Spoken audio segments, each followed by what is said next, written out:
Magandang araw! Ang ibabahagi ko ngayong araw ay tungkol sa mga katangian ng wika. Magbasa, makinig, matuto at magsaya. Ako si Binibining Menya. Handa na ba kayo? Tara na, umpisa na nating isa-isahin at pirapirasuhin ang mga detalyeng nakapaloob dito.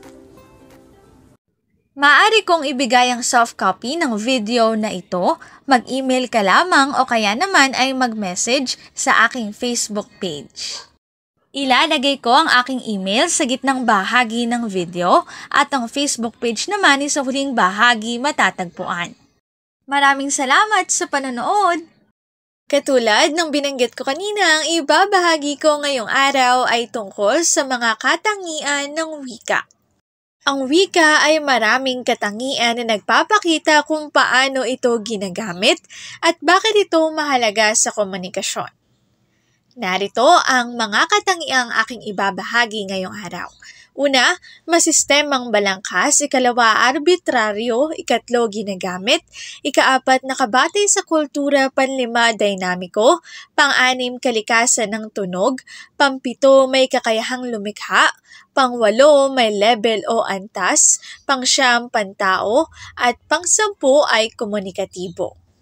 Ang una ay masistemang balangkas. Ang wika ay may maayos na estruktura. Binubuo ito ng mga tunog o ponema na pinagsama-sama upang makabuo ng salita, parirala, pangungusap at diskurso. Sumunod, arbitraryo. Walang likas na kaugnayan ng salita sa kahulugan nito. Ang mga salita ay napagkasunduan ng mga tao sa isang komunidad. Ang sumunod ay ginagamit. Patuloy na ginagamit ang wika sa araw-araw na komunikasyon. Ang isang wika na hindi ginagamit ay maaaring sumunod, nakabatay sa kultura.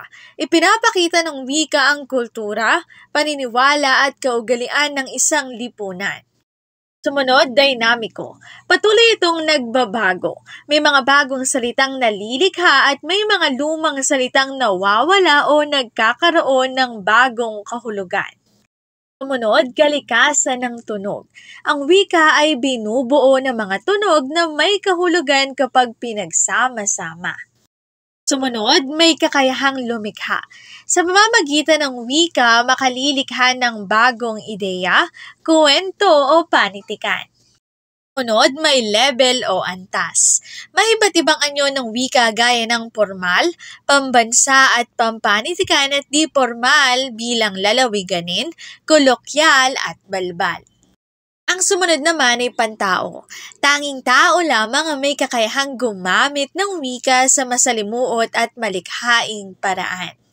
Sumunod, komunikatibo. Pangunahing gamit ng wika ay upang magpahayag at magpalitan ng impormasyon. Narito ang template na ginamit ko sa buong presentasyon.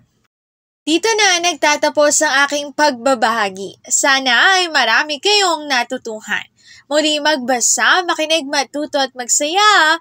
Ako si Binibining Menya. Paalam!